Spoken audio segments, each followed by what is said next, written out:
of Burnside Council on August the 23rd, opening at 7 p.m. Council is meeting in our pre-COVID horseshoe-shaped seating plan, as you can see, and people will wear masks by choice. The gallery is now back in the chamber, deputations are live and public question time is available. I welcome those of you who are watching from home and those who are here in the gallery tonight. Please remain silent and stand for the acknowledgements. We acknowledge that the land we meet on today is the traditional land of the Kaurna people and that we respect their spiritual relationship with their country. We also acknowledge the Kaurna people as the original custodians of the Adelaide region and that their cultural and heritage beliefs are still important to the Kaurna people today.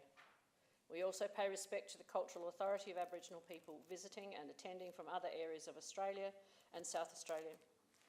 On behalf of the City of Burnside, I gratefully acknowledge and pay respect to those who have sacrificed their lives for this country and its people. We also consider in our thoughts all those currently affected by war, especially in the Ukraine. Finally, we seek understanding and guidance in our debate as we make decisions that will impact on the lives of all who reside, study, work in or visit the City of Burnside. Grant us wisdom as we serve our community. Please be seated. Please be patient and respectful of each other as we get used to these arrangements. Again, it is important that all views of elected members are heard. I will be, of course, using the auto queuing system, so please use your button on your microphone to raise your hand and do not speak till I've acknowledged you. And remember also to turn your microphone off as soon as you finish speaking. If this doesn't happen, the speaker will not be heard, particularly our audience online. I have no apologies. I have no leave of absence. Is there anyone who wishes to declare an interest?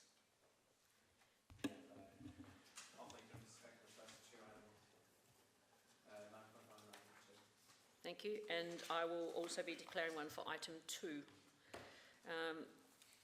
Confirmation of minutes. Oh, sorry, Councillor Dawes. Yes, I am declaring an actual conflict of interest. Upon receiving legal advice for administration, if the Regal Theatre draft plan is passed tonight, a development application would be required in due course. As I am a current member of the Council Assessment Panel, that DA would come before that panel. So on that basis, I would be leaving the meeting during discussion on 11.2. I didn't declare that I have a perceived conflict of interest, but I will be leaving the meeting for the second item. And Councillor Davis, did you? I may have missed what you stated. You'll be leaving the meeting? Yeah, thank you. I'm going to suggest... Can I just clarify? Sorry. Yes? The item you've referred to is 9.2, is that what you're referring to? Or? Yeah, 9.2, thank you. Now, I'm going to recommend that we change the agenda slightly and that we hear the deputations first. That will allow people to go to listen, to do their deputations and then leave and not have to go out to their cars or go home and then come back at we don't even know what hour.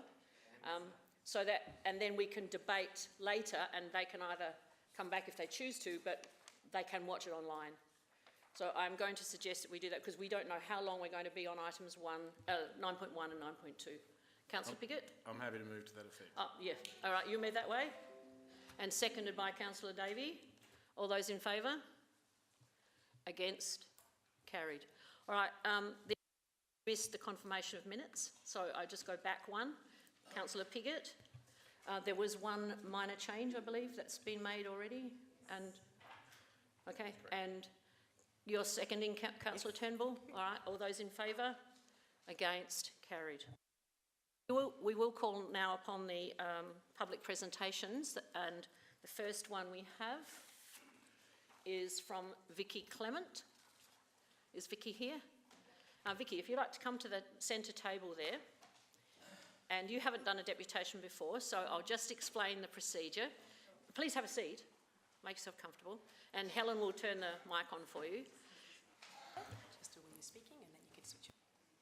Okay. Thank you. You have 5 minutes to speak. Sure. And there'll be a warning bell at 4 minutes, and Yep. then you'll have another minute to continue after that. Sure. And then there'll be a second louder ring at the 5-minute mark, and I'll just ask you to try to finish that sentence that you're on at the time. No problem. When you just introduce yourself and the suburb you live in, you don't have to give your full address, Okay. right?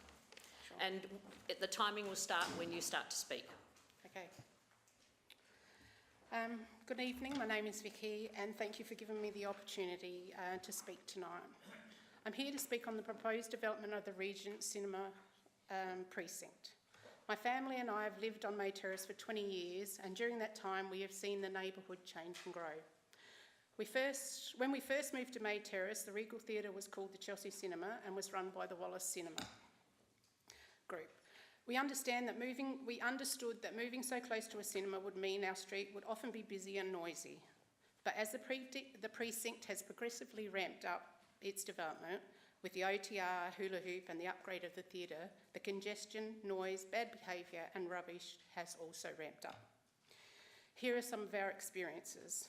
I have washed vomit off my front gate. There have been many occasions when there have been smashed wine glasses all over the road. My son's cars have been vandalised. I've even driven a drunk person home, talking them out of getting into their cars and driving home drunk. We have broken up fights and tolerated abusive behaviour when we have asked someone to do something as simple as move their car so we are able to get out of our driveway. We are constantly having to pick up rubbish off the street, and as mentioned before, on regular occasions we have had people parking across our driveway. With all this, coupled with the increase in constant noise level, May Terrace has become an unpleasant place to live on an increasing number of occasions. My brother-in-law has commented many times because having to park so far away from our house, how do you put up with this? This is crazy. My biggest concern, however, is the intersection of May Terrace and Kensington Road.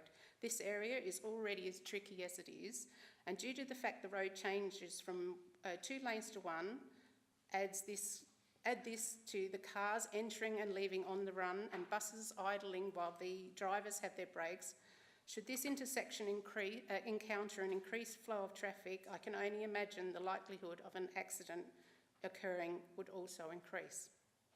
We are not opposed to the upgrade of the precinct, but believe, based on the reasons I have stated, the area is at its capacity for hosting increased patronage.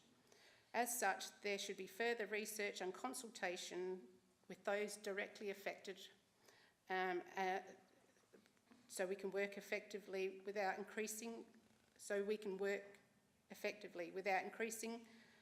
increasingly disrupting the way we go about our daily lives. Thank you for your time. And if you're willing to answer any questions Sure. from the members. Councillor Cornish. Sorry, Councillor Cornish. Thank you. Thanks for coming in. You mentioned quite a number of localised issues there, and a lot of them seem alcohol related. Is there any indication whether or not they're coming from the local pub or hula hoop or some of the restaurants down the road? Do you know where these patrons are coming from that are, brawling in the street, throwing up, all of the items you listed? Yeah. Well, I mean, we've had lots of issues since On the Run have come on board, because we've had the kids walking up and down the streets going from the school to get drinks and stuff, and on the way back they're creating, we've had people, On the Run have got a little area where they sit and eat and drink, and we've had, kids sitting there vaping on and climbing all over, getting up on roofs and sitting on the electrical box that they've got there. But obviously a lot of it is alcohol related, and it is in relation to hula hoop and the cinema as well. Thank you. Councillor Henschke. Good evening. Have the police been involved with residents reporting disturbances? I've never reported it to the police, and I'm not sure about my neighbours, but... Thank you. Councillor Davey. Thank you. Thank you, Mayor. Thank you for coming along tonight. I'm interested in the impact that you said has happened since the On the Run opening. Yeah. Remind me, is the On the Run open 24 hours a day, or Yes, does it it close? Yes, it is. Oh, right. Yeah. So at what time do these, the kids accessing the On the Run during school time or in the evening hours, or is it all day? It's mainly during school time for the kids, but from an adult point of view, there are adults that also frequently on the run at late hours of the nights as well. Thanks. Thank you very much for coming in. No worries, thank you. And we'll seek the next deputation on my list, who is Annalise Menzel. Are you clear on the instructions then, Annalise? Okay. Thank you. So when you start, the timer will start. Ready, set, go. My name is Annalise. I'm here to speak on the proposed development of the Regal Cinema Precinct, in particular the plans for the outdoor area that run directly along May Terrace. I read the agenda with the responses from Burnside residents, and it's clear to see why the community would be in favour of the development based on the proposed master plan that they received from the council. What the council is suggesting should be replaced at the Regal Precinct site has been so long neglected that it does look very unkempt. So it was not surprising to me that people would take one look at the pretty green landscape in the mail out and think, well, anything's got to be better than what's already there. But given that there was so little information on the mail out as to what exactly the outdoor space would be used for, I feel it would only be people like my family and neighbours who already live with the shortcomings of the precinct that would raise any concern. My family have lived on May Terrace for almost 10 years, and I grew up visiting the Chelsea cinema with my mum and sisters often, and continued to make memories there with my own children. And it was sad to see the precincts decline inside and out. So when the cinema was upgraded and restored to its former beauty, we were thrilled. And we've always been hugely supportive of the precinct, and we want it to be enjoyed. But I would be lying if I said that the increased attendance that resulted from these upgrades did not have a negative impact on my family and our quality of life on the street. The noise and traffic coming from the precinct is already very loud and disruptive. I see on the plan that there'll be measures taken to address noise levels coming from the cinema, which is great. But then when I see on the master plan the idea to put a stage for live performance right on the edge of the street with no possibility of containing the noise that will come from performances or the increased number of people who might attend those performances, while Hula is operating with its 300 to 400 customers, as well as the cinema itself and its capacity for 500 people, I'm filled with dread.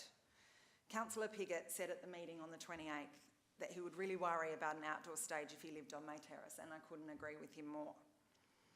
I am hugely concerned about the suggested use of this entire outdoor space for so many reasons, but the increased noise and volume of people and cars that will come for outdoor performances will have the greatest negative impact on my family and our neighbourhood.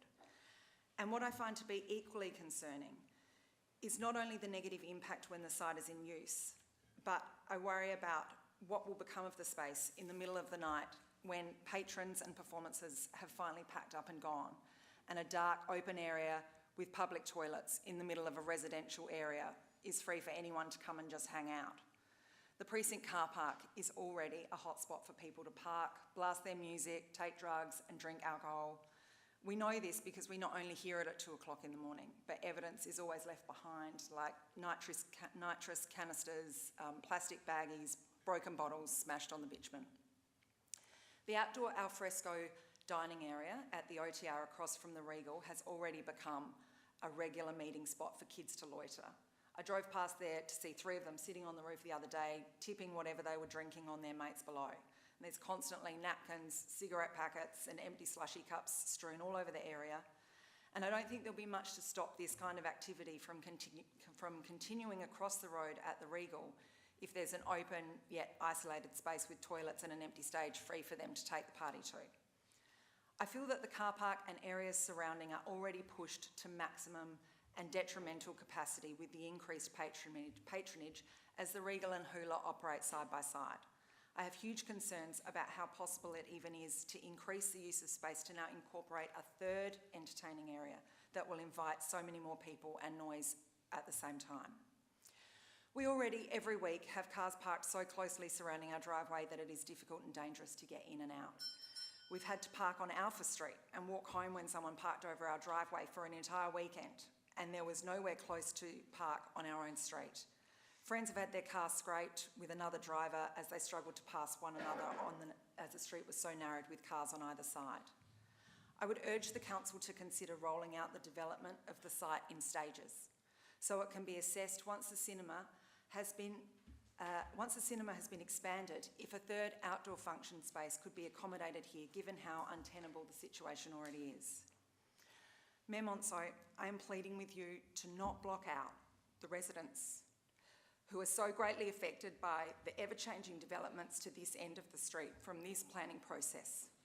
Please consider our concerns and allow us to form a reference group who can assist you with insight and lived experience.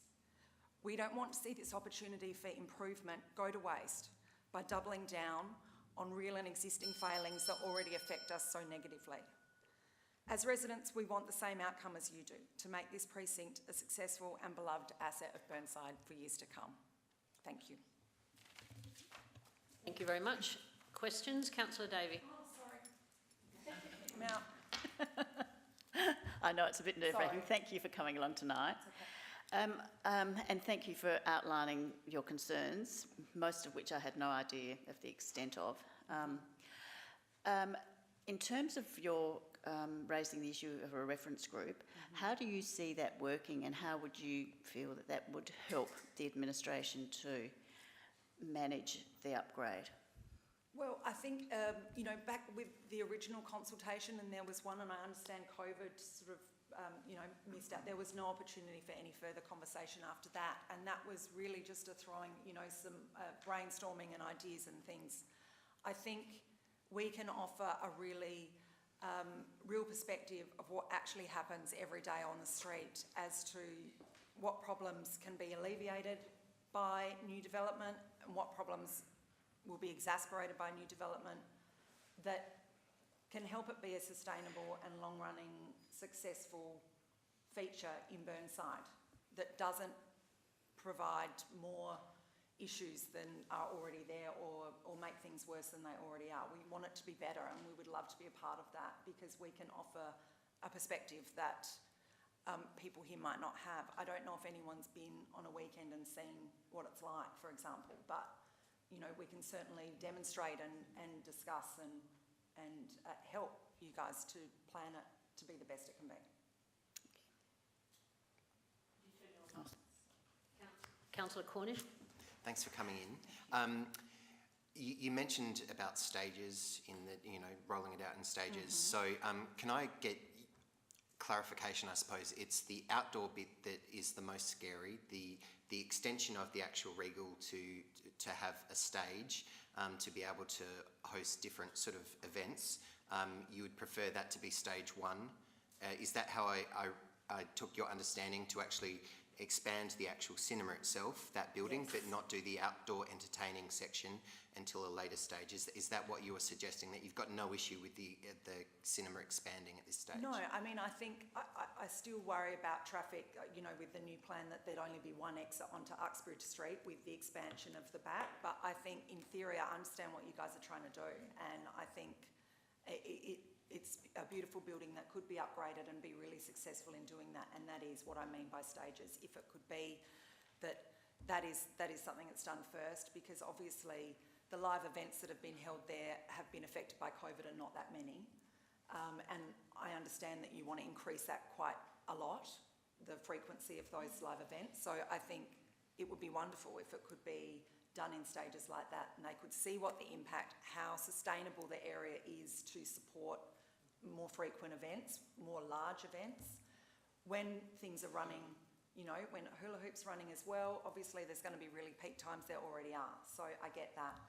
It's just then to throw a third outdoor area as well, it just feels like it would be a great test to see how it handles the first stage, and then have a look at what could happen outside. Great, thanks for clarifying. Councillor Lemon. Thank you. Thank you for coming in. Thank you.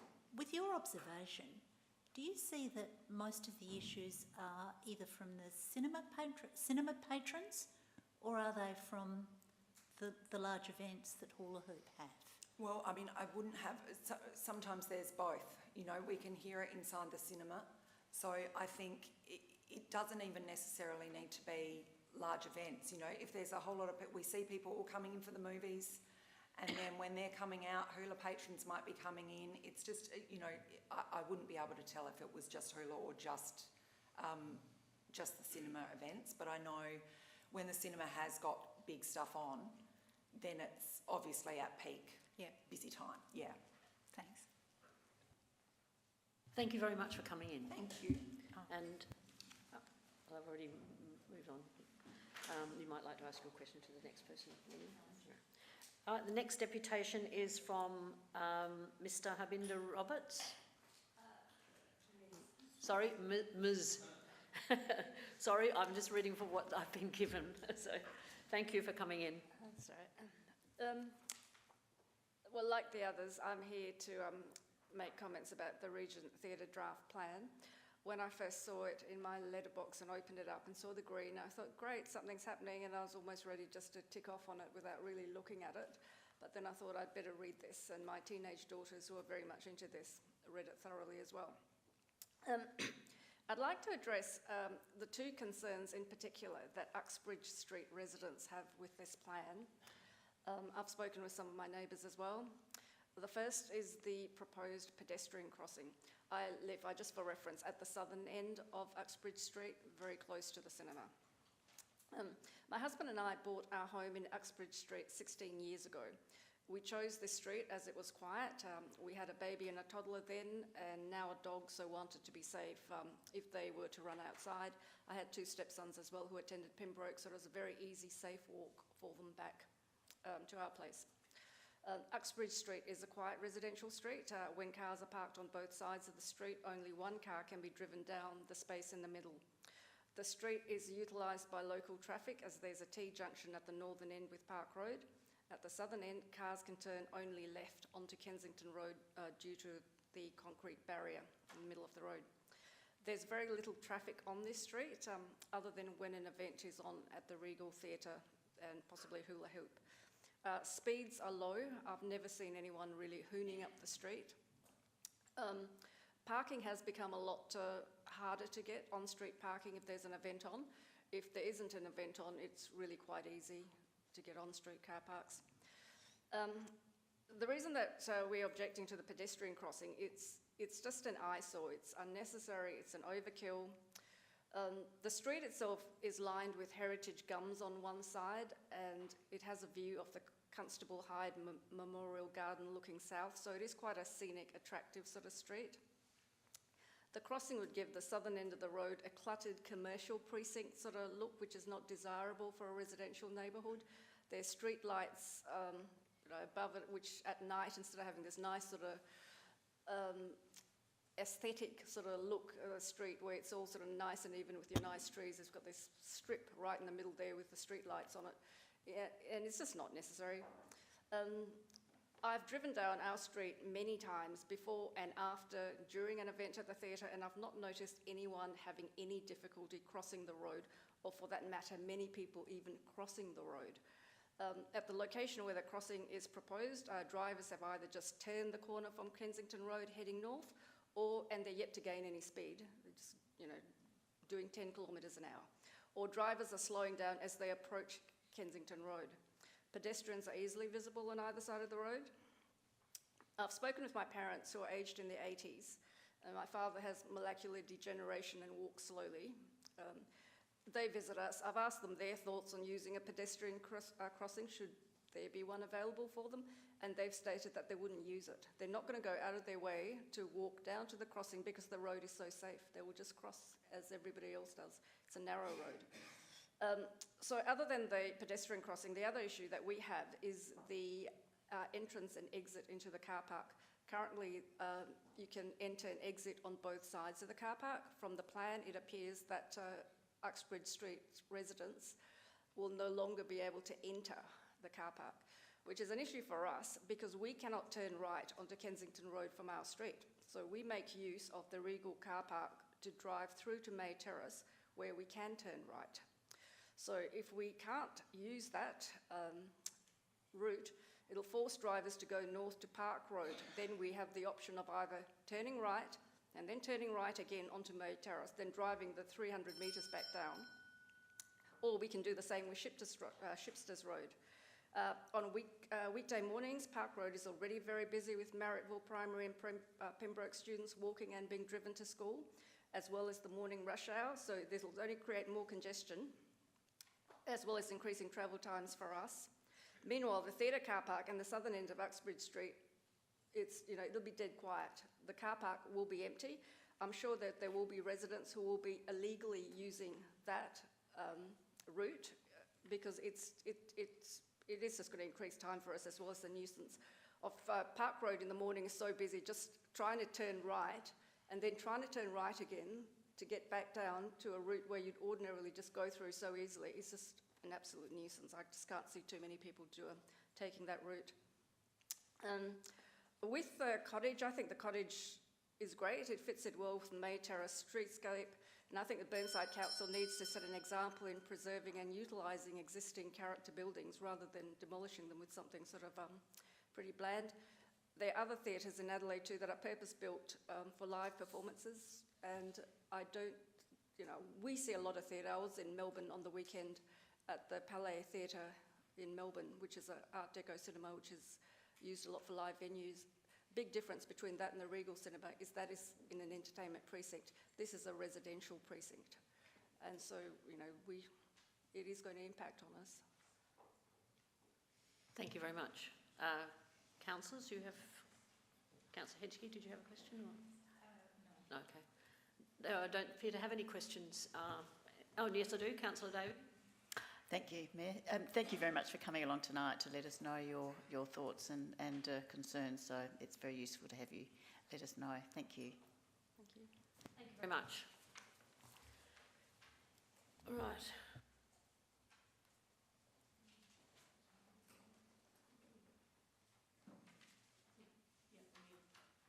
Now we need to move to the confidential items for this evening. Yes, Mr. Shakes? Am I allowed to answer? Sorry to interrupt here, but I was a person who was refused permission by you to actually speak at tonight's meeting. I'm wondering whether council might reconsider that.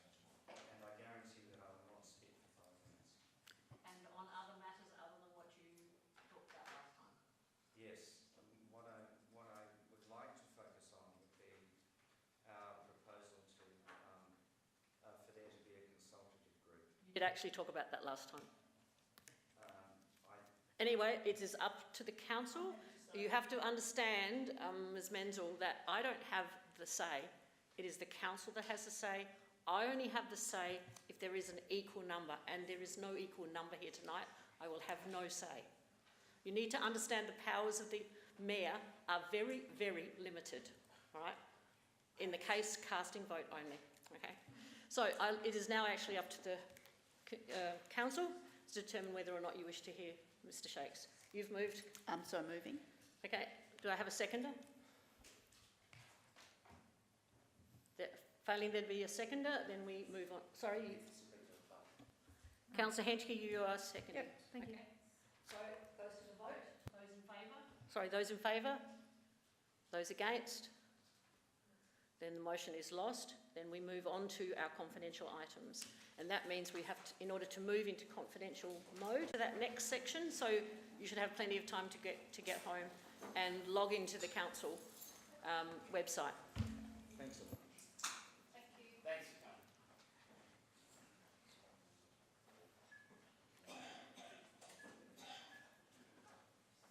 So, Councillor Cornish, are you going to move us oh no, it's Councillor Piggott has already done it, to move into confidential mode.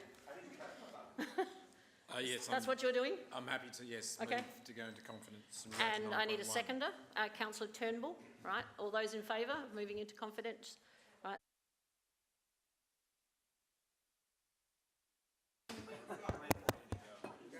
Testing.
It's gone past 10 past, so I'm restarting the meeting.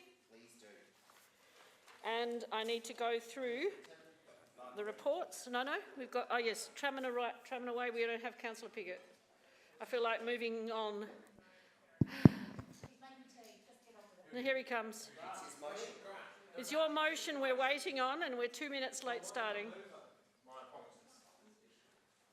I was about to run through the motion or the reports and seek support for those and then come back to you, Councillor Piggott, but I will wait, or have waited now.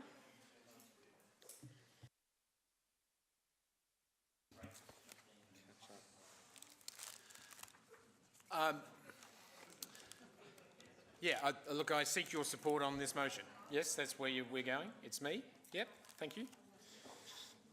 Tramina Way, Aldana is a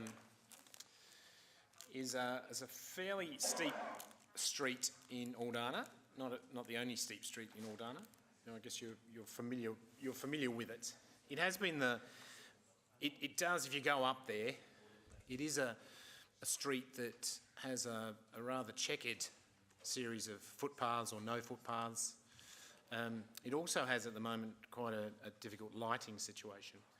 It's been an ongoing situation really, and what this motion seeks is a report, some detailed work on what is possible, if anything, is possible in regard to try and sort out particularly the footpath situation and the lighting situation. Now, you'll see in the comments below from the CEO, in fact, that the lighting situation might be actually a quick win because the LED upgrade has not actually gone through that street. But you will have seen we all received information from one of the residents in Tramina Way where she documented how she felt living in Aldana as a second-class citizen compared to if she lived in Rose Park. And while that's not quite a fair analysis, because we live in a city that's actually quite varied in its makeup. We've got obviously inner city suburbs, we've got hillside suburbs. It is something that we just need to be alive to.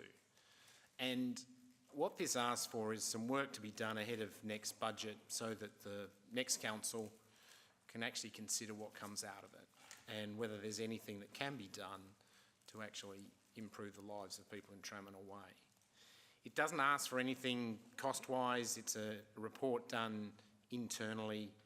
The decisions will come, as invariably these do, in terms of spending money if something comes out of the report that requires budget.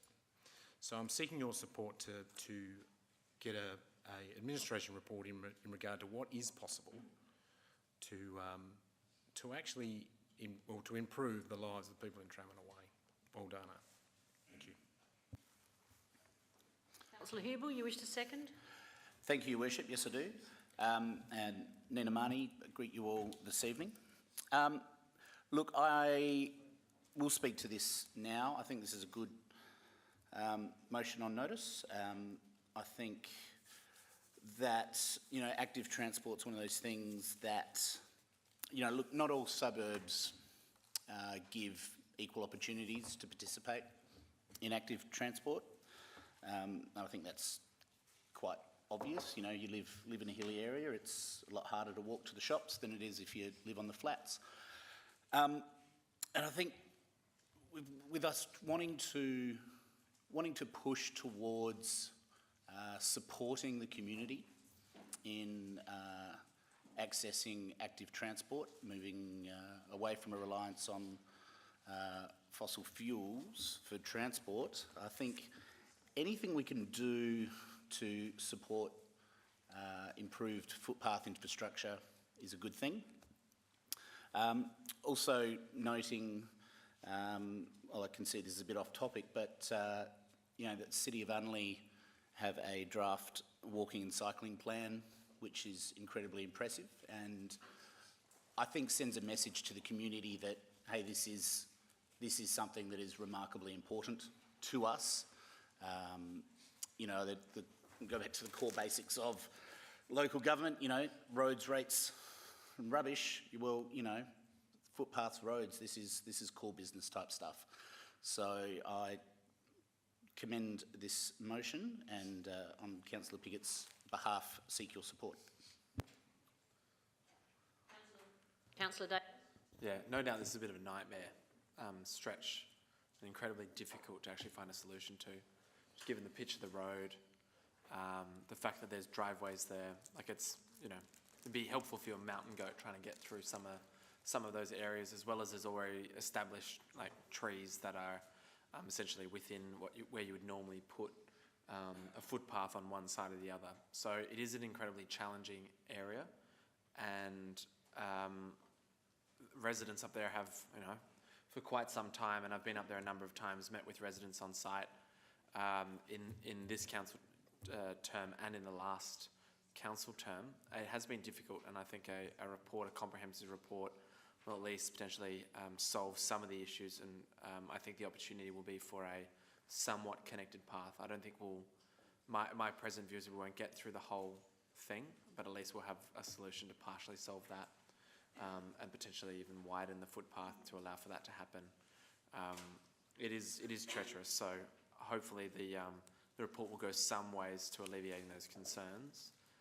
But to those residents at home, you know, it is a difficult part, and hopefully this will take us one step further, but I'm not sure if it will take us all the way. But this is the next step in trying to figure out what we can do with this. But it's not an easy location to achieve all outcomes, but this is the best way to see what we can do. Councillor Henschke. Thank you, Mayor. I do want to make the point that we do have an asset management plan, and in that plan, you know, matters are prioritised. And I do note the Chief Executive's comment as well about prioritising lighting upgrades where they're required. But Councillor Piggott's motion, he's voicing the view of his local constituents, and that's great, and emphasising that, which is great. I don't know when the last time Councillor Piggott was in Rose Park, but there's quite a bit of the curbing isn't looking to flash at all. You know, it looks like someone's needs braces when you look at the curbing in Rose Park. You know, it's not all gold, you know, taps in Rose Park. So I really think the comparison is interesting. They do pay a lot of rates over in Rose Park too, the data, yeah. Anyway, I just wanted to put the context there about our asset management plan, which is what we like to use to prioritise stuff. So thank you. Councillor Turnbull. Thank you, Mayor. Look, just in reply to Councillor Hubel, for a footpath up there with a bike, with cycling, the bike better have very good brakes because it's so steep. The tramway has a footpath of sorts.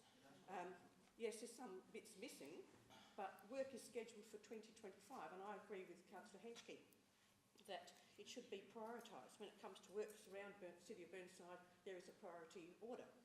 The ward councils of Burnside and probably the Beaumont ward, we've also had residents asking us about footpaths, and most of the requests have been deemed unsuitable because they're too steep, there's a limit with the gradient, and there's significant vegetation to be removed.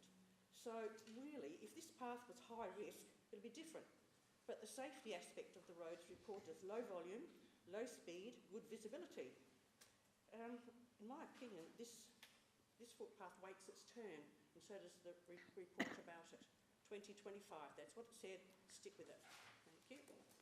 Councillor Lemon. Yes, thank you. I'm happy to support this motion, given that it's calling for a report. And the reason I'm happy to support a report for this is that we've often talked about places in the foothills that don't have footpaths, that don't have verges, that don't have much curbing or very much at all.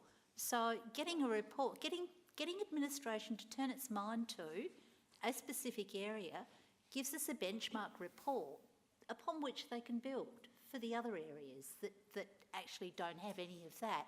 So I think this is a really good thing.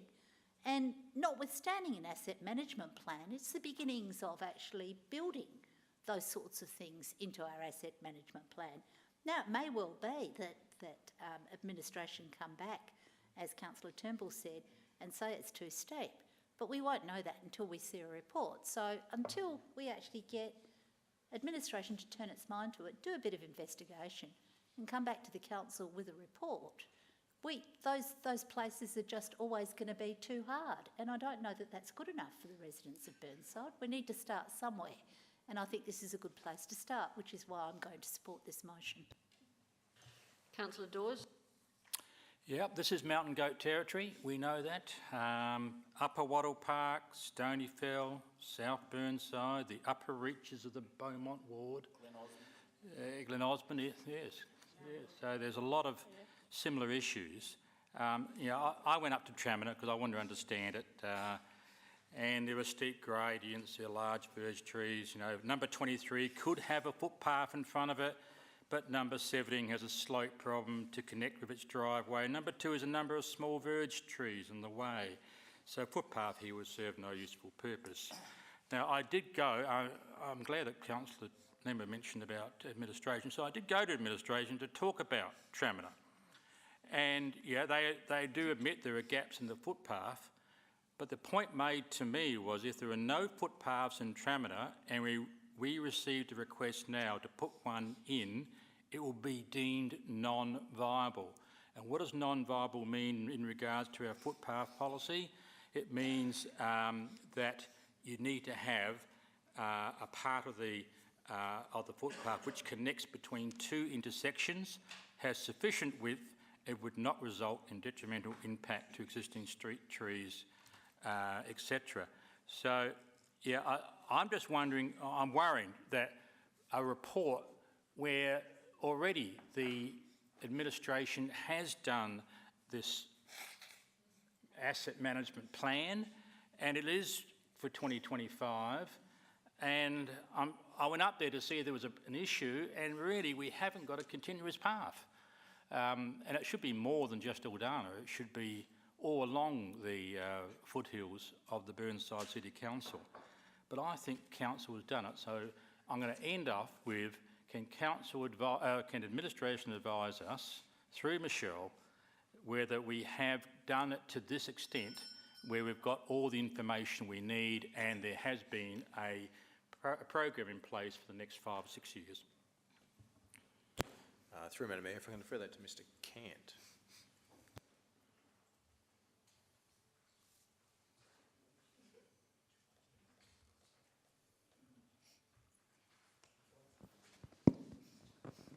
Through the Mayor, yes, we've been up to this site to assess the missing sections of footpath, if you like, to see if they were viable. In line with Council's current footpath policy, they are considered non-viable. We've met with the ward councillors out there as well. The discussion we had at the time was around, yes, this is outside of our footpath policy, it's not viable, but is there anything we could do in this special situation, given it looks like there are these sort of missing blocks of footpath? And I guess it's my understanding that this motion is asking for this particular location to be considered outside of the footpath policy, to see if there's anything that could be done in this sort of exceptional circumstance. Councillor Jones. Let me tell you, colleagues, if you feel like a second-class citizen in Aldana, you should come to Waterfall Gully. Because there we have 4 kilometres of beautifully flat road, the gateway to Cleveland National Park, and the footpath is appalling. This is you know, you're walking along, it just disappears into a cliff. This is a prime walking location, and we don't seem to be able to get a footpath on a flat road. So I'm going to support this motion because I think it's a good start for us to be able to start addressing some of the other poorer areas of Burnside Council area, who really aren't getting a fair shake of the sauce bottle, to quote Kevin Rudd. So I see Councillor Hughes agreeing with me. She's finally become converted to my way of thinking tonight. So yes, I hope everyone supports the motion. Councillor Hughes? I don't know if to change my mind now, Councillor Jones. No, I am happy to support the motion. This isn't about things jumping ahead of other things in the plan. This is essentially, we've got residents who have an issue, and I appreciate from staff, I did read the comments before, a lot of work has already been done. This is really about coming back to council and documenting, is it viable? If it is, then should we include that funding? But if it's not viable, then it will come back and say, no, we shouldn't include it. That's the step and that's the logic. So I think it is a report. We're not seeking to approve additional funds this evening, so I am happy to support the motion of Councillor Piggott. Right, Councillor Piggott. Thank you all. Councillor Hinchke, I do accept it's not a good idea to run one suburb off to the other. I do accept that Rose Park is not a great place to live. I do accept that. Yeah, not as good as ours.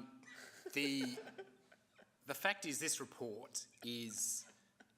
The fact is, the street is a mess, actually. It does need some work if we can find some path of getting through it.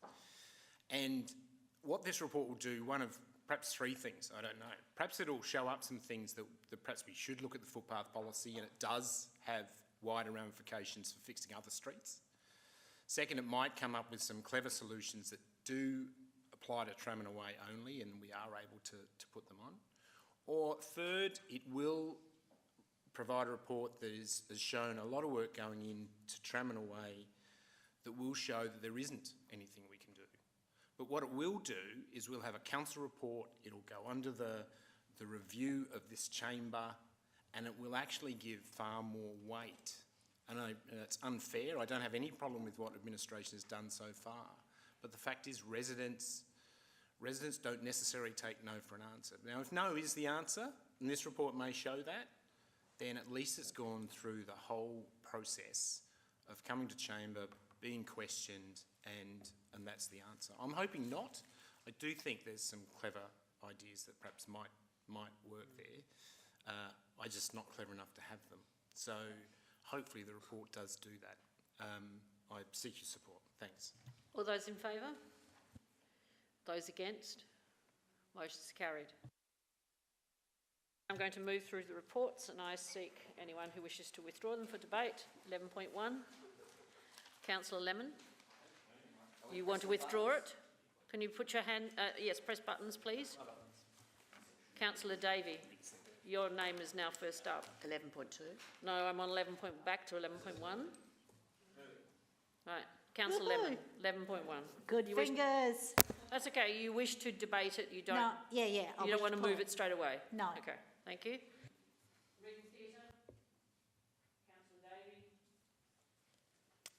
Portion of Moorcroft Reserve. Councillor Davey. You've got your finger permanently on there. Oh, no. It's me. City of Burnside. She had, No, Councillor Davey. no, she didn't. She didn't do it. She didn't take her thing off. You've got. No, I didn't. No, she left it on too Yeah. long. Yeah. Right. So, Moorcroft Reserve. I put my thing on. Yeah.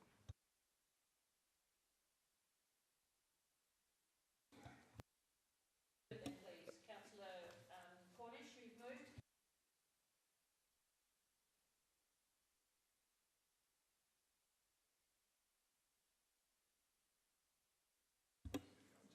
Moving it, please, Councillor Cornish. No, Councillor Dawes. You're moving it. Seconded by Councillor Cornish.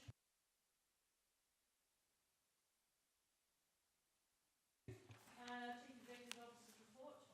Councillor Davis, are you withdrawing for discussion? No, move it. You're moving it? Oh, I was withdrawing it. No, I was just going to... Sorry, I've got Councillor Davey on there, so she's withdrawing it. All right, now we go back to 11.1. Sorry. Yes, 11.1. 11.7, that's what Councillor Davey. Oh,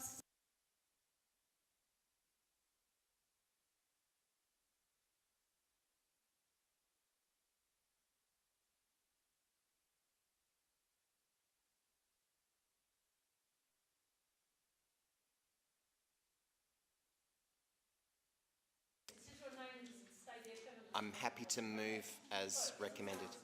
I'm happy to move 11.7. Got it. Councillor Lemon seconded. Those in favour? Against? Carried. Yes. So that one's done. Now I'll go back to Councillor Lemon, appointment of independent presiding member. I move the officer's report. I pulled this because I wanted council to know that we've appointed a new presiding member for the assessment panel, and we were unanimous in that, and we were all unanimous in how impressed we were with the person that we've appointed. And I think that the next 2 years, this person that we've appointed, and his name is Andrew Kelly, I think. Anthony Kelly, will be exceptional for this council whilst we're going through the process of doing code amendments and everything else. Not that the assessment panel is actually involved in that, but he is going to be excellent in that job, and I just wanted to commend him to you and commend the motion to you. I also add that the thanks to Carol Music for the last 2 years of her running, being the presiding member of CAP needs to go without, it should not be not recognised. So thank you for that, and I'll put the motion. Those in favour? Sorry, I have a second. Councillor Cornish has seconded, but I haven't called it out. Right, so seconded by Councillor Cornish. Councillor Dawes, you wish to speak? Yes, it's an idea for the new council that unfortunately when the interviews are being held, Councillor Hubel couldn't attend. All right, so I'm wondering when we do this in the future, we would have a councillor as a deputy interviewing panel member in case one of those who we do appoint isn't available, because it does put pressure back on the interviewing panel, I think. I don't know whether Councillor Lemon would agree with me there, but you always have a deputy in case someone pulls out. Originally there were only supposed to be 2, and we actually went for 3. So we actually already had an extra one. Yes, anyway, thank you for that suggestion. Yes, I'm coming back to you right now. But you can't. Councillor Hubel wishes to speak. I just wanted to put out there to the chamber, look, I was unable to attend. Unfortunately, I could not get leave from my job due to a variety of factors going on in the educational space at the moment. Having the day off just wasn't something the school could allow me to do. So my apologies to the chamber for not being able to fulfil my charge in that, but I'm grateful to the members that did attend and make the decisions. I just feel I'd like to address it. I'd like to address it. Councillor Davis? No, I mean, that's probably a good, sometimes when we debate whether we should have an extra member when we have 3 people put their hands up for these things, it's probably a good example of why we should allow the extra member to come along, just in case somebody can't get released for any given reason, so we don't have to cancel a day. So, apology not accepted, Councillor Hubel. You're an excellent councillor, and you're doing your job excellently. That's on record. Councillor Jones? I got a question, if I may. Why do we not hold these interviews after hours so that there's a reasonable prospect of everybody on council putting themselves forward to be on the interviewing panel? Because if you work, it's pretty hard, to be honest, to take, one of your annual leave days off to be on a panel. And, you're not really getting the rich experience of the whole of council, potentially, but just those of more evergreen years. We did have to hold them over 2 different days because of unavailability of people as well. All right, Councillor Henschke. Oh, thank you, Madam Mayor. Sorry, I apologise. I'm just trying to move on. I'm trying to learn from Councillor Davis, who did it so well. Through Madam Mayor, it is a good point that Councillor Jones raises, and I will undertake to consider that in the future. Councillor Henschke. Oh, thank you, Madam Mayor. Thank you for this appointment, and the candidate selected has been a CAP member before in another Adelaide council. Yes. Oh, thank you. Right, I'll go back to Councillor Lemon. I had two things to say, but I can only remember one. So I might have to talk for 3 minutes till I remember the other. Thank you. All seriousness, we No, do no, need I'm- to try and finish the business of the Yes. meeting tonight. Yes. I just wanted to say that it was remiss of me not to thank Carol Muzak for the time that she spent in the 2 years that she was presiding member. That's what I wanted to say. I do commend the motion to you. All those in favour? Against? Carried. Now, Thank you, Mayor. I have an alternate motion. That is that Council endorses the Regal Theatre Precinct Master Plan for the purposes of proceeding to detailed design, and 2, establishes a community reference group of local residential and business stakeholders forthwith to work with the administration on detailed design of the master plan. As we've heard tonight, and as we've seen from the report, and thank you Barry and your staff for a very comprehensive and quick turnaround, because the community consultation was extensive and only ended recently.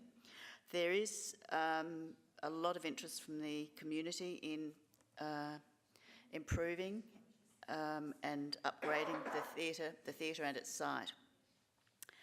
And this is shown in the responses to the community consultation. The upgrade will be a significant cost, and as shown in the report, will need to be a staged development. As we've heard tonight from some deputations, there are many challenges ahead for us to produce a good design outcome, not least its being its location in the middle of a quite dense residential and business area. I think we've got up to 40 homes surrounding the theatre precinct, with May Terrace, Uxbridge Street, Park Terrace and across to Alpha Street, all impacted heavily by the theatre. And then there are large and small businesses impacted on the other side near the other smaller car park. So it's as well as the Hula Hoop Function Centre, which has been established and is functioning, but it needs support through this whole process. So it is quite a complex operation in this very rich social, cultural and heritage site.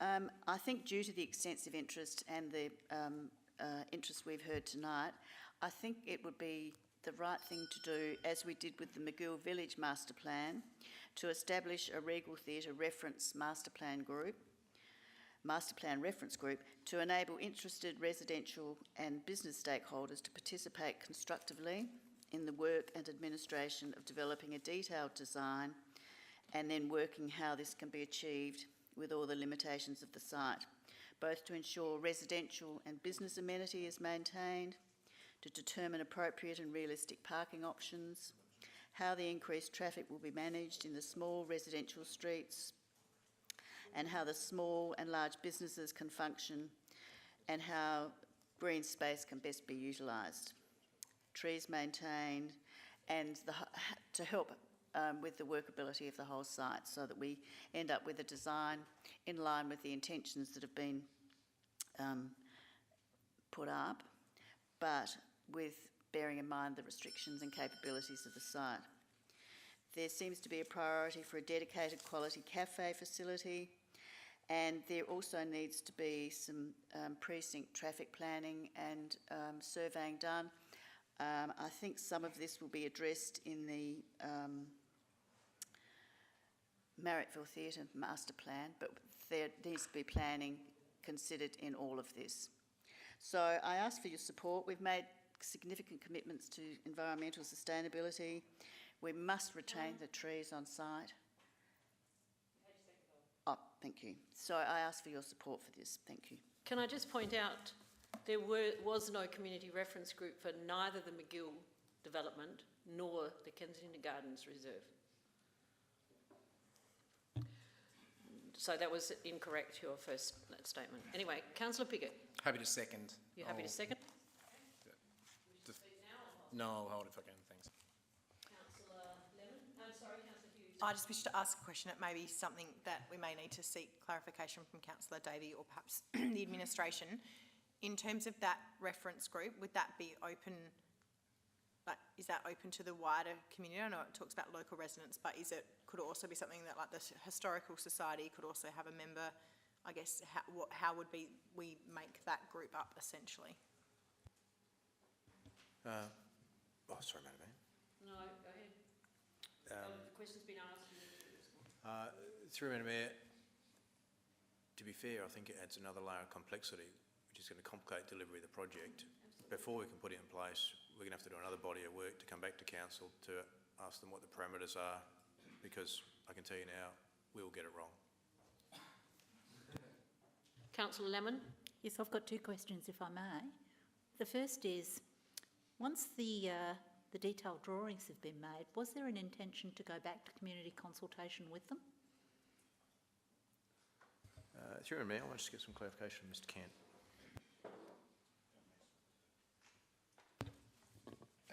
Through the Mayor, not necessarily through involved community consultation per se, but we would certainly keep the local community, and particularly those who were involved in all levels of consultation to this point, informed.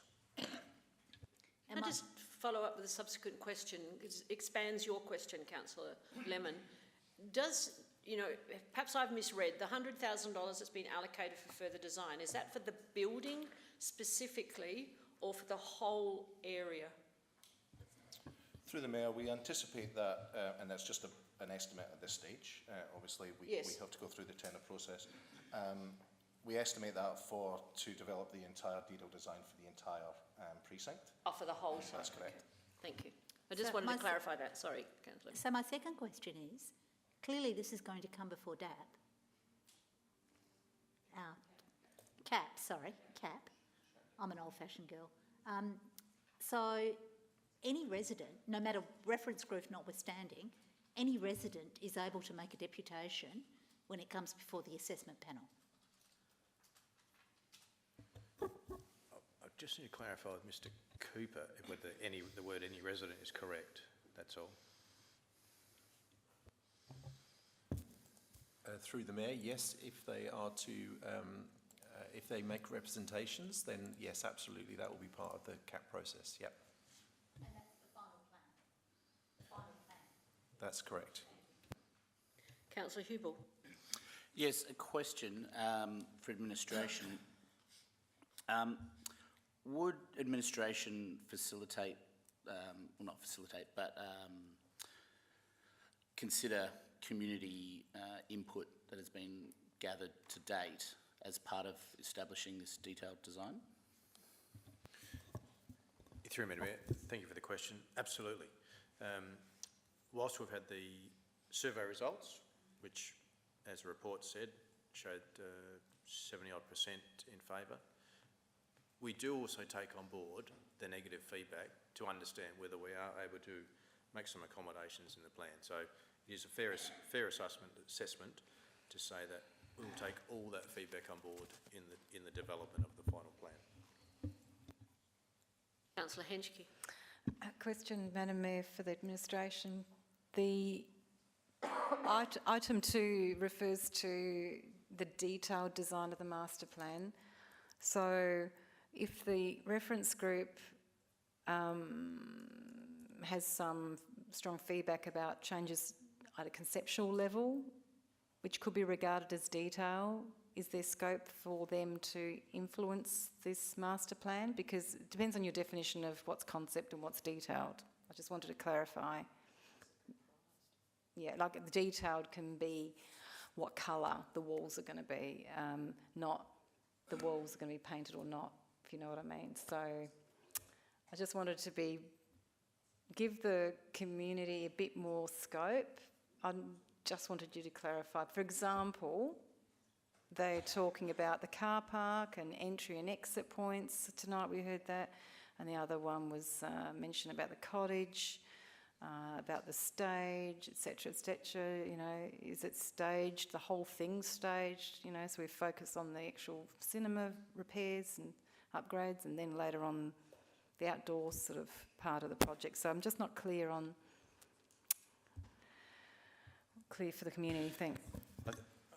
I think what it comes back to is,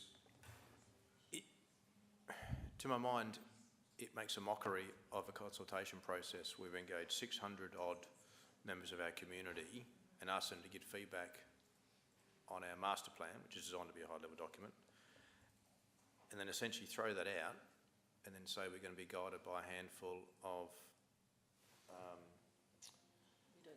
stakeholders. I'm just concerned. I'm just concerned that we do consultation and they don't have regard for it. Councillor Cornish. Thank you, Worship. A question, if I can. The second deputy actually made some good points about staging. I don't think any of the issues were about the extension to the Regal. It was all regarding the external areas. Is there a possibility for this to be staged for us to be able to get on and make sure that the sustainability and viability of the Regal Theatre is solid, and then we can worry about the external bits at a later stage? Is that a possibility? Absolutely. In fact, Mr. Cant and I had a number of conversations that, all things being equal, our intention is to try and deliver the construction works, extension works to the Regal Theatre as a first stage, if you like. So the answer is yes. That was actually the reason I asked that question before about the $100,000, because the way that I interpreted Councillor Cornish's comments or question there was the same way that I was considering, because that is the vital part that really there's been very little objection to, and also from the deputies that we've had both now, this time and previous, that was much more focus on what was happening outside rather than what was happening with the building itself. So that was the reason. So I thank you for asking that additional question. Now, Councillor Piggott, you've obviously got a question. I have a question, then I'll probably speak to it. But my first question is just following up on Councillor Cornish's question. Would it be helpful then if someone was to propose an amendment tonight that actually did prioritise inside as setting it loose now in order to perhaps reduce the concern of residents in regard to the outside? Would that help, do you think, an amendment? I think it would help. It would help? You'd need a new one, I think. It'd be too different. You're not the mayor. You're no longer the mayor. I'm taking Anne's answer. Thanks, Peter. No. It's fine. But I'm more concerned about how that would actually be composed, and I'm certainly concerned about the comments made by the CEO in relation to community consultation. I think that reference group is really much more about the exterior. I don't think you're answering the question. So I would really rather see this voted down and a new motion put up. Okay, could I speak to it then? Because, look, I don't agree with where the Chief Executive's come from in terms of the answer. I feel what this motion does is it actually does lock in the master plan. It does take heed of the consultation of the 600 people.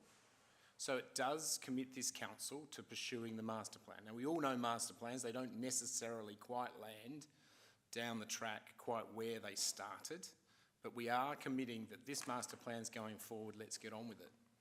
What the second one does, I feel, that it's an unusual area, I think. I think it perhaps is a special case in that May Terrace is very much a stakeholder, a massive stakeholder. Hula Hoop, by its very nature, is a stakeholder. Uxbridge Terrace Street, Uxbridge on the other side, less so by the sounds, but certainly with some of the changes may become more of a stakeholder. I think it would be advantageous. I don't think it would hold it back. I don't think we're giving this group, I don't think the intention is anyway, to give this group power of veto over what happens with this master plan. What it does though is bring those people who are living next door to this And let's face it, we haven't quite tied everything down on this. The traffic is still an issue. If you do put, the stage is still an issue. I don't think there's any doubt about that. What it does is bring those people most affected inside the tent. It allows us to work with them. They may not agree with where we go. It's still ultimately a council decision. We can do everything we said we'd do, even taking heed of the reference group. But it does allow them to be part of the process. And they may convince us that there are changes that should be made, but they may not. I don't think it says, look, let's hand this over to the community reference group, bugger what the 600 people said. It doesn't. It actually says, let's do it as we planned, let's move forward, but while we're doing that, let's take key stakeholders with us in regard to it. That's what the motion is saying. And all the things I've heard here around, involving the community, etc., I don't think that is something we should be frightened of. I think that is something we should embrace. And so I don't feel, sure, it's an added complication, no question. Administration can't go off and do that without the need to sort of beat off people from May Terrace. But they'll still be there. And if we could put them into a reference group and try and heed what they say and tell them where they're wrong or where that we've solved it, we're going to be far better off when we get this thing going than if we don't do it. So I think the motion should go up. I'm just concerned about the title of reference group. We have 2 reference groups already that are official reference groups of council. One is the reconciliation reference group and the other is the heritage reference group. And how they were created or how they were composed, is that the model that is going to be used for this? Because to me, the jargon is possibly wrong. And what you've actually, what Councillor Davey is trying to actually establish is a consultation group about issues to do with traffic and outdoor space and noise and... So we change the word reference to consultation. Or a working group, but I don't... The issue is, in the end still, is how is this... who decides? Who are the local residential and business stakeholders? Does the council get a say in this? Are you speaking to this motion? I'm just raising issues for consideration, right? I'm not giving you a one-way direction, I'm just saying these things... Well, no, I think I'm giving you things to... I'm asking you to think about the wording of this and how you create it, that's all. No, I'm not saying it shouldn't happen or it should happen, I'm just saying there are issues to do with how you create it. All right, next person is Councillor. I am really torn about this motion because I love the idea of the extensions at the back and the dressing rooms and turning it into a multifunctional venue for live performance and theatre. I think that will really get bang for buck out of our asset. I think it's essential that we do it. I have to say I'm much more ambivalent about the outdoor stuff. I can't think of anywhere else in Burnside where we have an outdoor stage. And if we were going to have an outdoor stage, I would have thought, in the middle of Hazelwood Park or Kensington Gardens Reserve, next to a skate park, would be a better place for it than right on May Terrace, frankly. I'm also deeply ambivalent about demolishing a 19th century bluestone cottage. It's a pretty sad indictment on Heritage SA that they think a 19th century bluestone cottage has no heritage value. If this was in England, it would be Grade 2 listed as being of national importance. I keep banging on at the Heritage Reference Group about this, so I really struggle with that. And there was a good article in Daily today, people might have seen, is Adelaide's arts infrastructure keeping up with our ambitions? And there's a desperate need for space that you keep that cottage, stop it being used as a junkyard, and have it as a space for, this article was about playwrights. I didn't know there were so many playwrights in Adelaide, but it's absolutely fascinating that we could have this as an art space, or we could have it as offices for an arts group. I just think we're telling people we value heritage and then we're going to knock down a cottage. I really struggle with it. And that's why I quite like Councillor Piggott's idea of the staged approach, which is probably why I think, having talked myself into it, I'll vote against this motion, and I'd like to see a motion where you have a staged approach, with the first stage being the sort of extension at the back and the changing rooms, and then we can kind of think about the second stage. And to be honest, the May Terrace voice to council, I'm not convinced. To be honest, I think it does have problems. Who's a local? And then are we going to have these for every other thing we do? Because people are going to say, we had one for the Regal. Why can't we have one for the Brock Reserve toilets? That was my point. Yeah. Well, so that's my thoughts. Over to see what everyone else thinks. Councillor Davis. The only issue that was raised by by the deputies, the main issue that I can see, was in relation to traffic. We don't control OTR, not us, but traffic was their main issue. So when doing the detailed design of the master plan, what's the administration's plan in respect of traffic? Through you, Madam Mayor. I think the plan is to try and have regard for the feedback.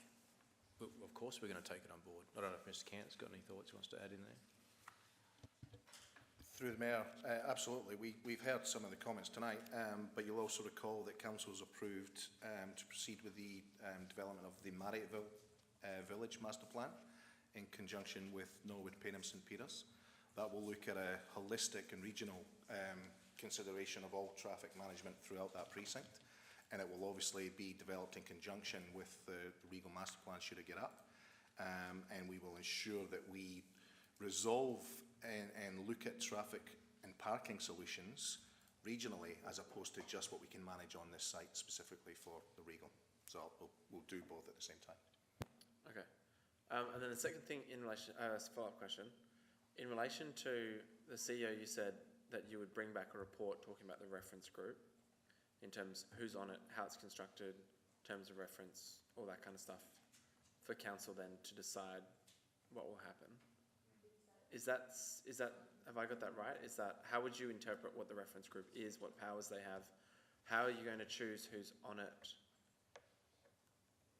What if this motion gets up, what are you going to do with that?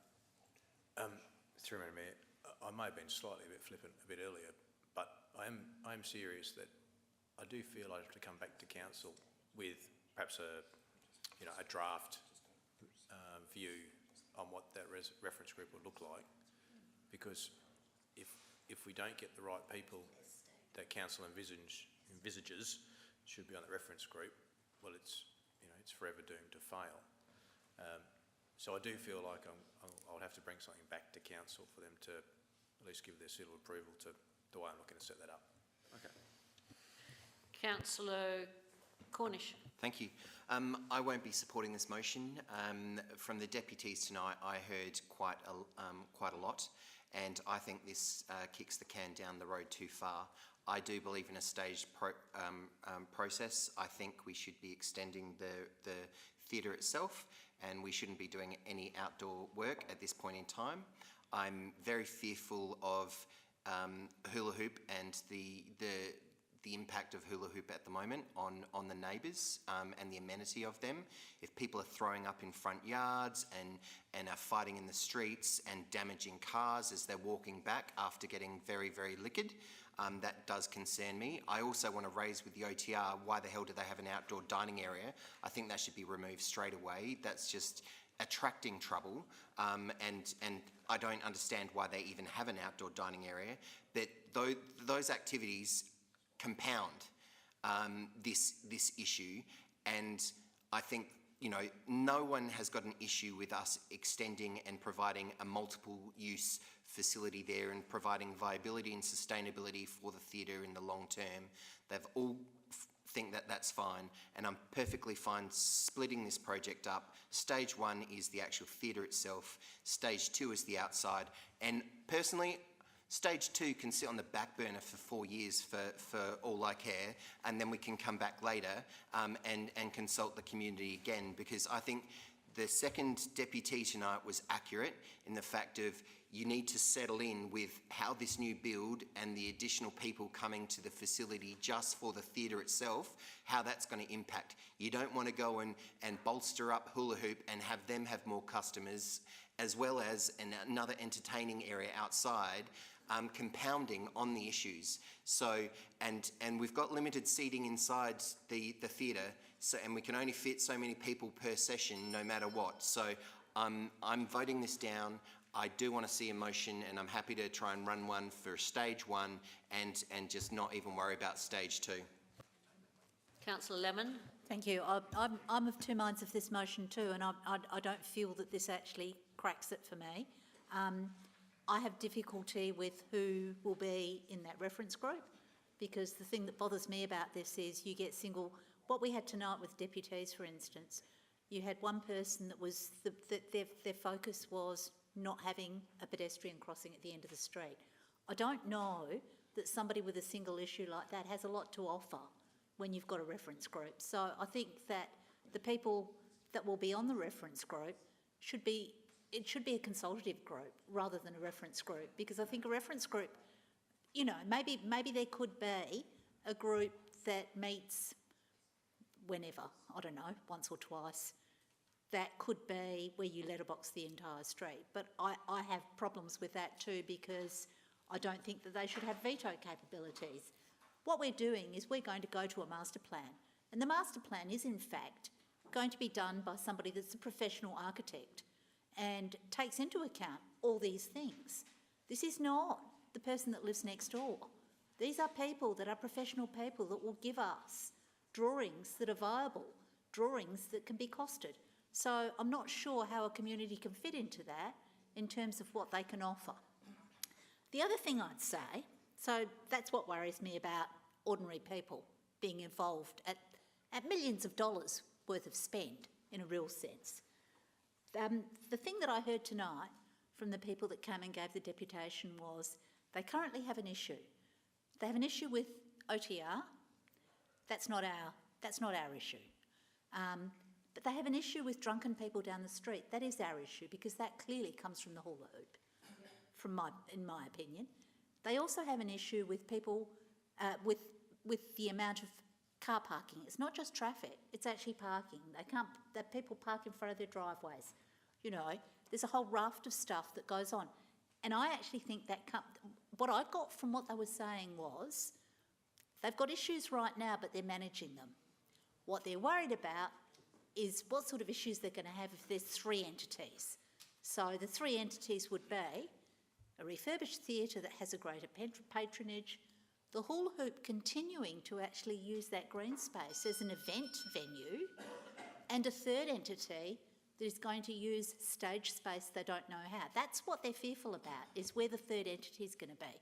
So I actually think that we need to go to the detailed design plan, and we need to engage the community in terms of looking at these things and how it's not so much a reference group, it's not that they'll be a reference group to us, it's that we need to be mindful that we refer to them and they can perhaps identify, after we've done a detailed design, the sorts of things that they're fearful at. But I think that in this whole process, what we need to look at, and I mean, it may well be that this is hubris, but I think we need to look at hula hoop and its events, because I don't think that that's fitting. They're not fitting. And there's no connection with what they do to what the theatre does. Thank you. Councillor Henschke. The question, Madam Mayor, for the administration. I'm concerned about the governance issues in this motion with project management, and my question to the administration is, does this sit well within the project management framework? Does this make sense in the project management framework? If you're going into the detailed design phase, would you be working with residents in our project management framework? like it says in this motion. And therefore, do we need to say this in this motion? Through in a mayor, I'll just refer that to Mr. Kent. Through the mayor, with respect to project management, stakeholder management, when identified through a project plan, covers all bases and all parts of a project. I don't think that's the intent of the motion as it reads, though. With respect to governance of how that runs, I would echo what the CEO said earlier on. We would need to clearly understand the scope, the size and the responsibilities of this group to enable us to manage it and govern it carefully. Through this motion, as it's written, we don't have that at this stage. Thank you. Councillor Hughes. I asked a question, I was going to say at half time, but during the break. And I just wanted to perhaps ask that question in the forum so everyone could get the response. So I asked about the fact of staging the project, and I'm just wondering if staff can give some feedback, because my understanding was that if you just do the extension, that's obviously going to take away part of the car parking, and that potentially could cause some implications if we're not looking at the site holistically and we're only looking at the building. So it does sound like a statement, but it is genuinely a question around staging, and if we could just as a chamber get a bit more information about that, please. So through you, Mayor, that's absolutely a correct comment. I might refer it to Mr. Kent, just to elaborate. Through the mayor, that is absolutely correct. The design has been planned holistically for the entire site, and obviously increasing the size of the theatre to the rear takes away car parks and it turns it into a one-way entrance. And that's also to protect a tree at the back there as well, rather than impacting on that. We have listened as well that car parking is a concern on the site, so we were looking for a net increase on car parking. So the balance there, in addition to providing additional open space, was to provide additional car parks at the same stage. Doesn't mean you can't stage it, it just needs to be carefully considered as part of that process. Councillor Davis. That's me.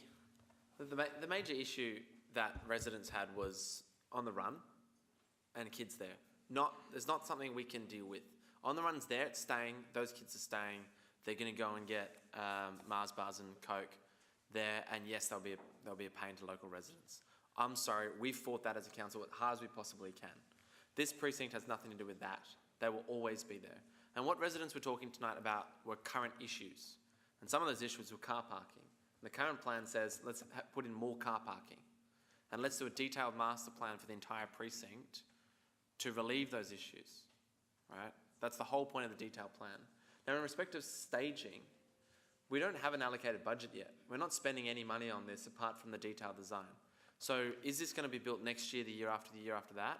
I don't know. We need to look at our long-term financial plan in terms of when that funds is actually going to be allocated and go through. At this stage, it's just a detailed design, which gives us exactly where all the PowerPoints go, how they're going to build it, a final costing. They might come back and say it's going to cost $20 million. Who knows?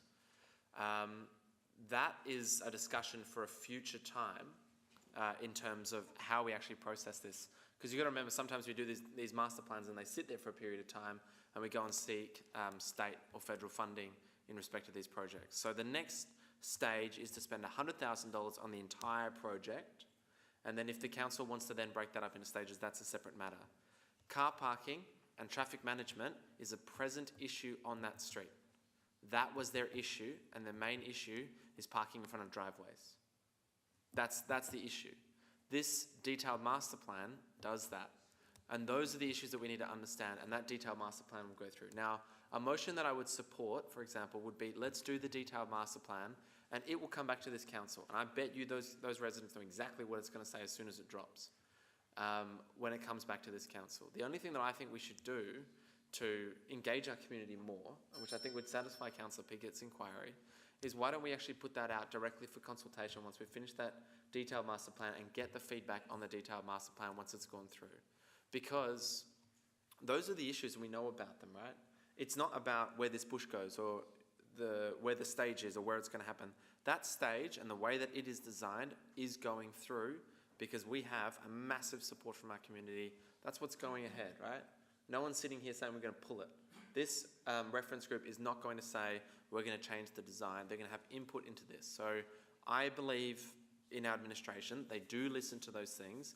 The whole point of detailed design is so we can go through and look at a holistic approach. So the motion that I'd be suggesting is that we go with number 1 and number 2, that the detailed design go out for community consultation in the local area around the Regal Theatre for further community consultation, specifically to address some of their concerns. And the pressure from that as well goes onto the administration, because they also need to get it through. So I think that pressure will carry through. That would be my suggestion and the easiest way forward. I hope that you vote this down, support for that alternative.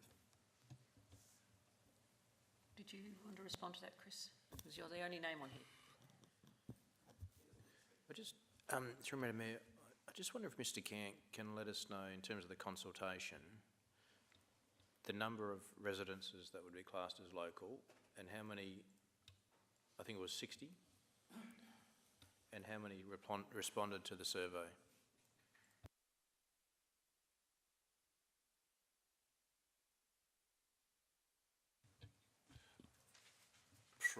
So, through the Mayor, obviously the City of Burnside local was covered in the report, so all 600 odd responses were included in that, and that's covered in there. Earlier on today, I had a look at the May Terrace and Uxbridge Street residents and properties today to get an understanding of how many responses we received. And through the consultation process, 13 households on May Terrace and Uxbridge Street responded to the survey. Of those 13, 10 opposed the master plan and 3 supported it. And overall, there are 63 properties on both of those streets. So responses were received from 21% of properties on those streets, and only 16% of households opposed the plan as it stands. And flyers or letterbox drop happened to all of those streets, as it did the entire catchment area.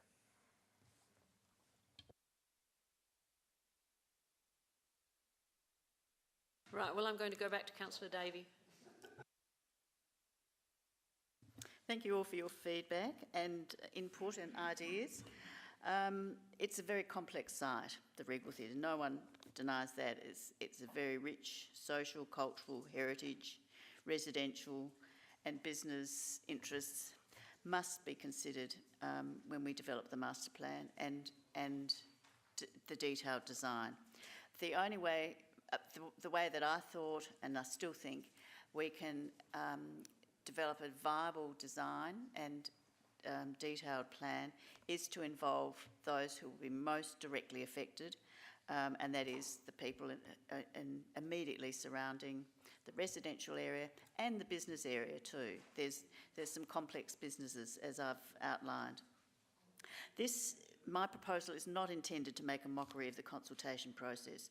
This is very important, and I don't deny or in any way refute the feedback that was given. It was very complex.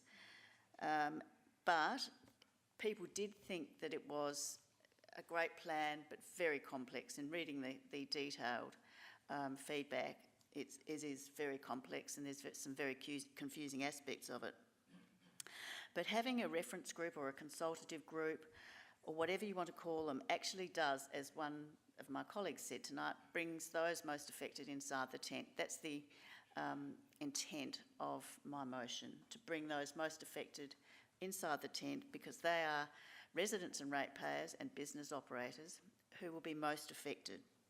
So whether you support this or not, I hope you do, but I understand the inputs and the comments about stage development, and I don't disagree that that is certainly a way to go. I understand that in the planning process and the development process for the theatre, there will possibly be a Category 3 development and an opportunity for input, but that is very limited, and it's restricted to 1 or 2 people adjacent to the development. It won't be widespread. It won't cover the 40 or so people who would like to have a say. And getting onto the traffic, while the Marriotteville Precinct Master Plan will address the major traffic issues on Kensington Road, the bus stop and that sort of area, there are still major parking and traffic issues in all those back streets, the residential streets. So if this is not supported tonight, I agree that a staged approach to the development would be appropriate and manageable, because there is a lot of contention about the cottage site and the side garden and how that can all be managed, and that people are most concerned that it's not overdeveloped. Thank you for your support. I'll put the motion. Those in favour? Those against? Right, the motion is lost. Now, I just want to alert you to the time. It is 17 minutes past. We must also do the Moorcroft one tonight, because I'll get the CEO to explain. Yeah. Madam Mayor, for clarification, it's a decision we can't make during caretaker, but what I would say is if council is in mind, I can reschedule items for a special meeting prior to the 6th, if they wish. Or we can just do your alternate motion. Just do it. The only other report, the CEO report, can be left until next council meeting. But if you are now going to move an alternate motion, and that's going to be requiring conversation, I just want to alert you to that there's probably going to be a need to extend the time. Shall we go to the room for the extension of time now? I'm happy to move meet till 11 o'clock. If necessary. All right, you're moving that way, Yes. Councillor Davey? Yes. All right, is there a seconder for that? Yes, all right. Those in favour of moving, continue till 11 or earlier? Yes. Yeah, or earlier, if it Rather than finishes a earlier. special All right, meeting. those in favour? All right. 1, 2, 3. I'm not happy about it though. All right, Don't want a special meeting. thank you. Those against? Right, it has been, it has been carried. Sorry. No, hopefully we finish before then, but... No. We just still need to be succinct about our debate. Lots of ideas have already come through. I'm now seeking a motion as an alternative to what has just been... Well then go. Oh, sorry. Can I even suggest we just go with the recommendation? The original recommendation that went through? Would you like to move that way, Councillor? Sorry, Councillor Davis, you got your button pressed first. I'm trying to get some sort of consensus before we launch into this, but you got the right on the button. Great. Move item 1 that Councillor Davey had, that's in the report, and number 2, that prior to finalisation of the detailed design, that local residents be consulted, that local residents in the surrounding the Regal Theatre be consulted prior to finalisation. Yeah, I think you've got finalisation twice, but we can sort that out in a minute. Prior to the finalisation of the detailed design, the local residents surrounding the Regal Theatre are consulted. Be consulted, yeah. Yeah.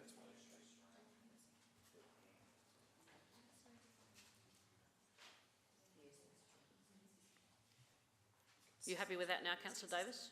Yeah. Right. I Wish won't to speak to it? No. No, all right. I seek a seconder, and that is Councillor Hughes. I will second it. I'll be very brief when I speak. I am happy to support this. I think this is also then consistent with what we've done with the Dulwich Community Centre, where we've taken community ideas, we've fed that into a detailed design, and then finally we went out and actually said, hey, what do you think of this as a final product? So I'm happy that this then still gives our community a chance to be involved, and I'm comfortable that the administration will take on board all of the feedback from the 600 residents as part of that initial consultation. Councillor Henschke. Yes, I agree, and with the project management framework, we've got the right governance in place. Thank you. Councillor Lemon. I have problems with part 2. I'd like us to finalise the detailed design and then go to local residents. and anything that local residents come back with, we can tweak the final design, but I don't think we should go to them with a draft. I think that's wrong. I think we should go to them with a final design, get their feedback and see if it's going to be incorporated or not. So I won't support this. So you're after a draft, you're not? No, I don't want a draft. I want a final design. Councillor Jones? I cannot endorse the plan as it currently stands because there are things that we've put in a putative stage 2 that I hope will never ever be done.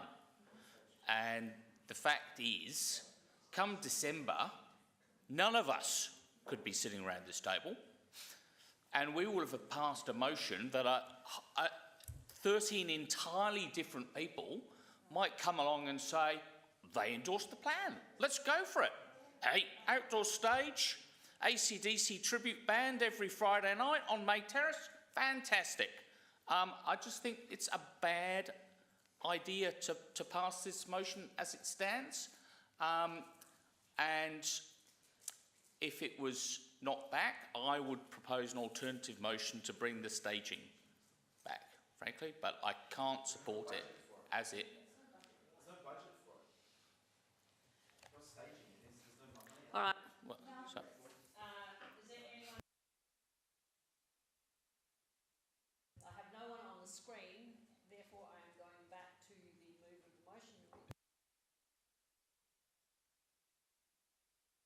Sorry, then I will put the motion. Those in favour of the motion as it stands now, 1, 2, 3, 4. No, your arm's on it. 1, 2, 3, 4, 5. And those against? 1, 2, 3, 4, 5. Oh, for goodness sake. Look, I'm going to support it because we need to move on this. We cannot leave it until for another council. The next council will have input into the final design, and the new council will get the results of the feedback from the local resident groups as well, or individuals. And I think we do need to move forward on it, and for that reason I will support the motion, and therefore the motion is carried. Division has been called by Councillor Davies, so those in favour please stand. Councillor Cornish, Hughes, Davey,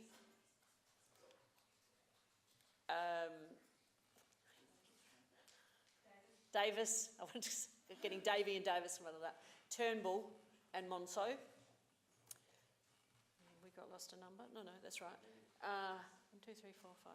And those against, Councillor Henschke, Councillor Pigott, Councillor Lemon, Councillor Jones and Councillor Hubel. Right. And again, the motion was carried. All right.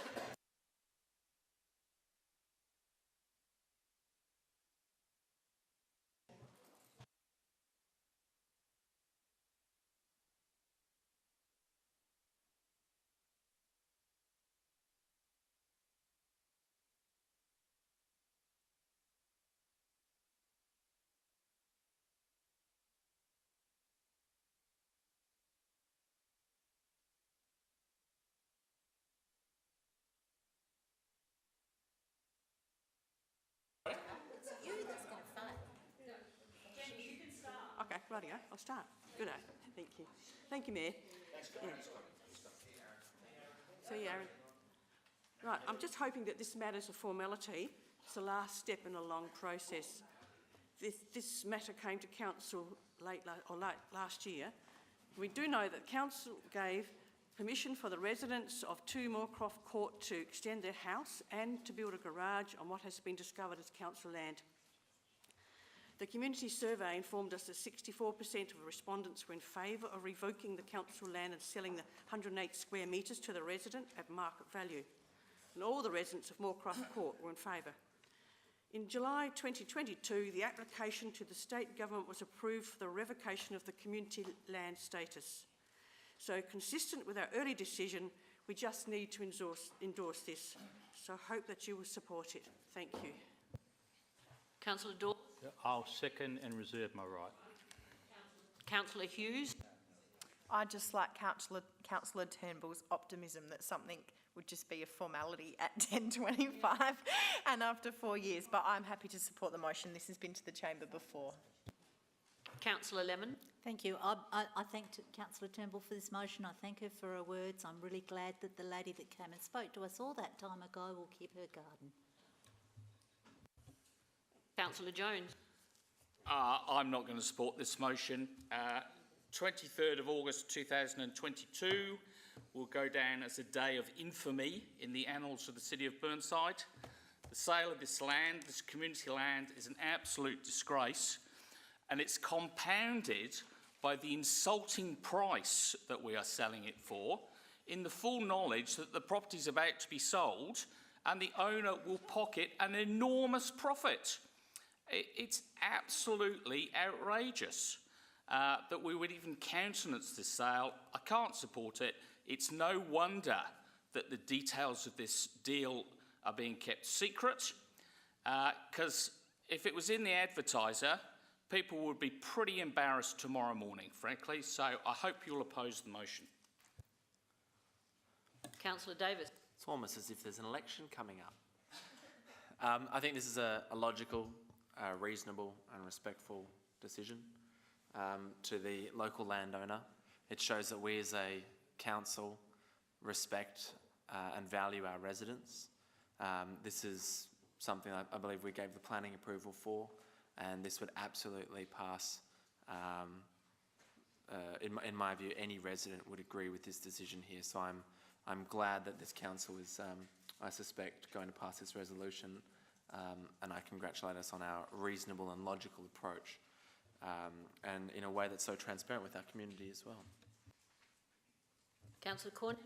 Thanks. I will support the motion, although every situation of this is slightly different. We're certainly not leasing them the land on 3-year terms in this instance, and we're certainly not forcing them to put up a fence so they can't see our reserve from their backyard. So I'm quite happy to support this motion. I think it's actually a sensible solution in this particular spot. Councillor Lemon, I think. Who moved it again? Councillor Turnbull. Oh, Councillor Dawes, you've got to, well, you don't have to speak, but if you're seconding, now is the time, and then I'll come to you. Could you just turn yours off? Sure. Okay. Yeah, I think the important part to all this is the Minister's letter on page 220, where he says, I am of the opinion that on balance, the revocation will be more positive than not in its effect. So I was very pleased to see that written by the Minister. But this has gone through probably 12 months, I think, Councillor Turnbull, or more. And we started off with how much, I'll congratulate the CEO here. He got the amount of land down to 108 square metres through a lot of negotiation. But the lady, Mrs. Phillips, was always trying to find a solution for us. And I believe that it is sensible, so that's a very good comment you made, Councillor Cornish. And every case is a little bit different. But the last thing, which I always will say, we look at what the resident responses were, and they was more than 60%. And based on that, I believe we should support it. Councillor Hubel. Thank you, Worship. Look, I am in agreement with my learned colleague, Councillor Jones, about the value of community land and that we should hang on to it because there ain't making more of it. So while I'm ideologically against, and I think whenever revoking community land and selling comes up, I really look at it very, very carefully. And for me, it's always going to be about finding a compromise and a common sense solution. And I think the resident has come in good faith. We got ourselves into this trouble by allowing this building to happen. And I think the process we've gone through, this isn't being rushed, this is not being ill-considered. There are ideological differences in the chamber, but I think where we're sitting is a pretty good solution place. And look, in every time we get an issue of community land and sale, we're going to look at the merits of that particular case, because I think if we take hard lines on things, that's when, you know, that's when the residents as individuals get ignored, and we start, you know, ruling the city ideologically. I think we really lose, we start losing touch. And one of the great things about local government is how in touch residents are with their elected representatives, and I think we shouldn't lose sight, and we should actually respect that side of things. So I'll support this, even though I have, yeah. Councillor Cornish. Question. Councillor Hubel just mentioned that they're not making any more community land. However, if the council could choose to actually buy this property if it's going to be for sale and then turn it into one big community park, is that correct? If we could afford it.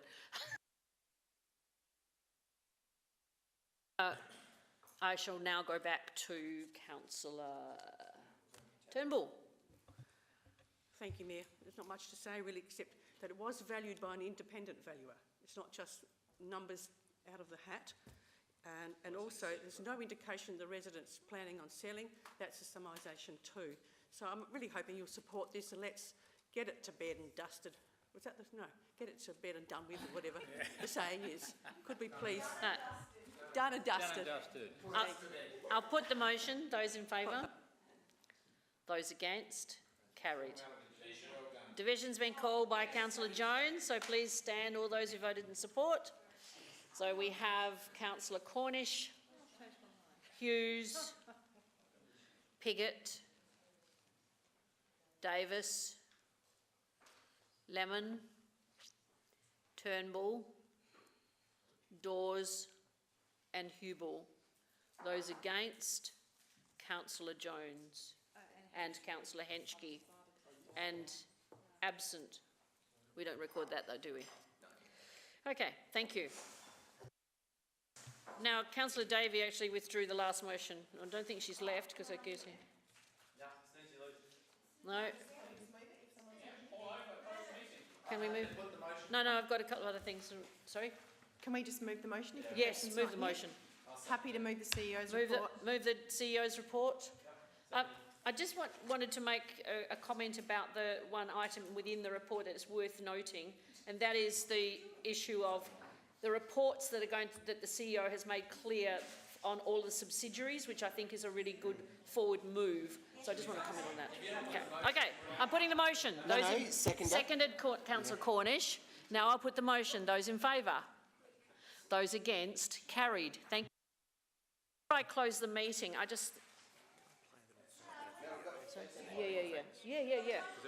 Yeah, okay. Look, just before we go, that was withdrawn. Yes. So before we go, Chris would like to just play a little video. Only a few minutes, but it is celebrating success.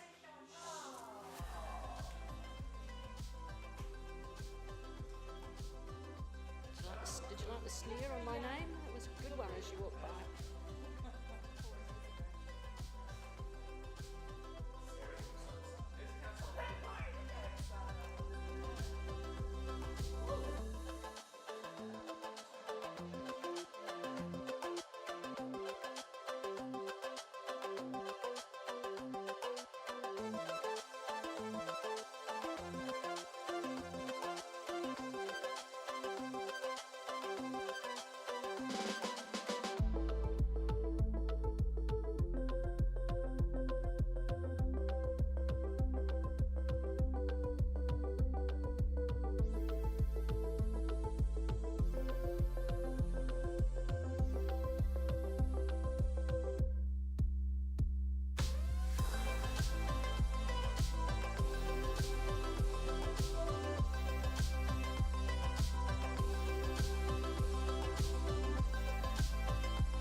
So, just as in.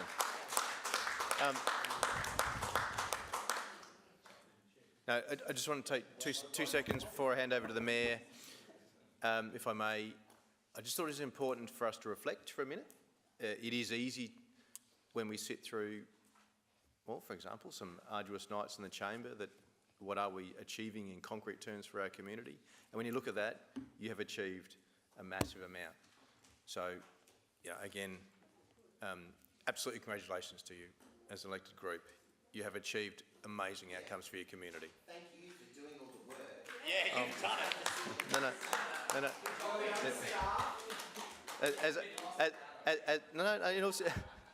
Thank you for that. But in all seriousness, as I said to our prospective candidates the other night, you set the direction, and you say to me, Mr. CEO, that's what we want you to deliver.